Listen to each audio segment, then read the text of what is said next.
How you doing, Des? What's going on?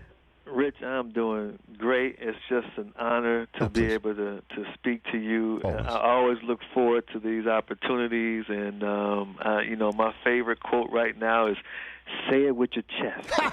You saw it. I said, "That's my man right there, damn it! That's my guy." You saw my work in your native Ohio, Desmond. Correct? You saw my work. You saw my. I saw your work, sir. And you tremendous as usual.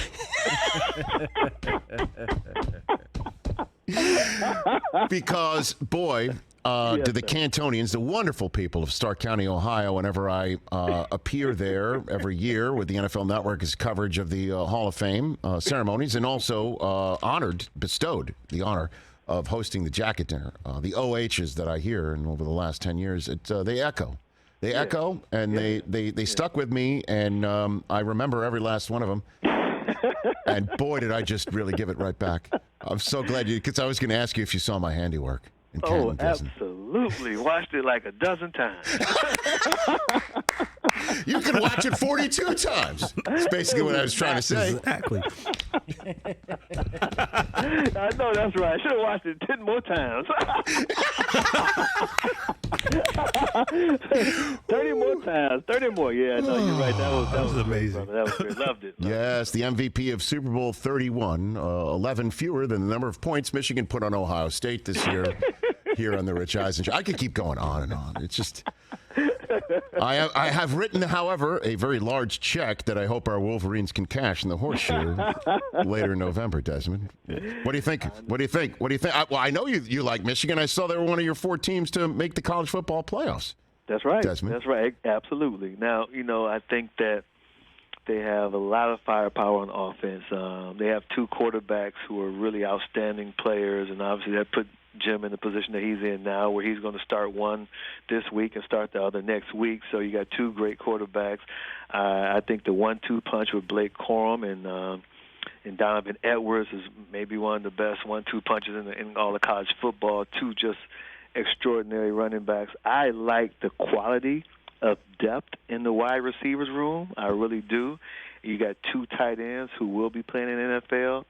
So I just think offensively they have a lot of firepower. My concern is, it's a legitimate concern, they lost the offensive coordinator. Yep. Josh Gaddis is down in Coral Gables now with the University of Miami.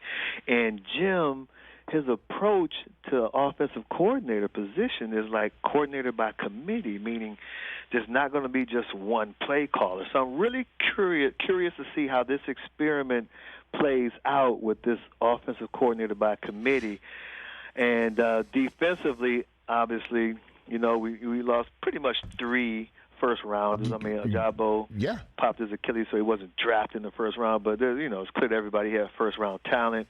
And McDonald went back to Baltimore to be the DC with the Baltimore Ravens. But they bring in a new DC who actually coached in Baltimore with McDonald a couple of years ago. So it's the same system, same philosophy, same terminology.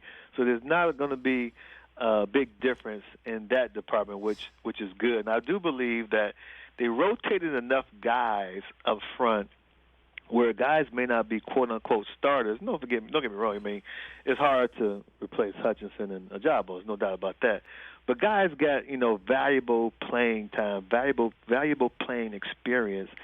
So we're going to see. The defense may take a little bit longer to come around, but they're going to have some time because the schedule is really not that tough early on. And so it's going to be interesting, man. It's going to be interesting. Can't wait. Well, Desmond, I always have been, thinking over the last 10 years, dreaming that Michigan would beat Ohio State and make the Big Ten championship game in the college football playoff. I just didn't think that the follow-up would be, Jim spending signing day with the Minnesota Vikings.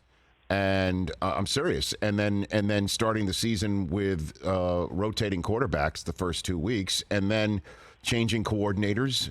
And my concern out of all of that, though, is Hutchinson and Ajabo were such difference makers. Who are going to be the people to step up when Ohio State clearly is reloaded, because that's what they do, and they're better.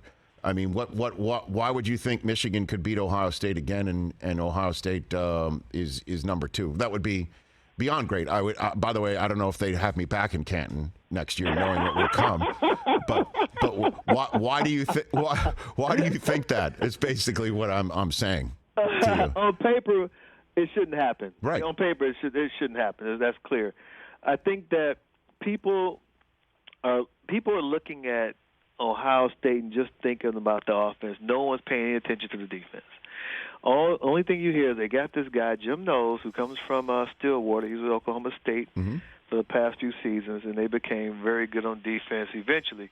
But if you look at his track record when he was there, first of all, Oklahoma State a year ago, most people would tell you, had better personnel in their defense than Ohio State has right now. That's what most people would tell you if you look at their defense a year ago. So it's not like he's going to just come to Columbus, wave his magic wand, and their defense is going to be instantaneously fixed. It took him about 5 years to get that defense, the Oklahoma State Cowboys defense, to the point where they were last season under him. It's not like he came in and instantly they were like a top, 10 defense or a top 15 defense. It didn't happen overnight.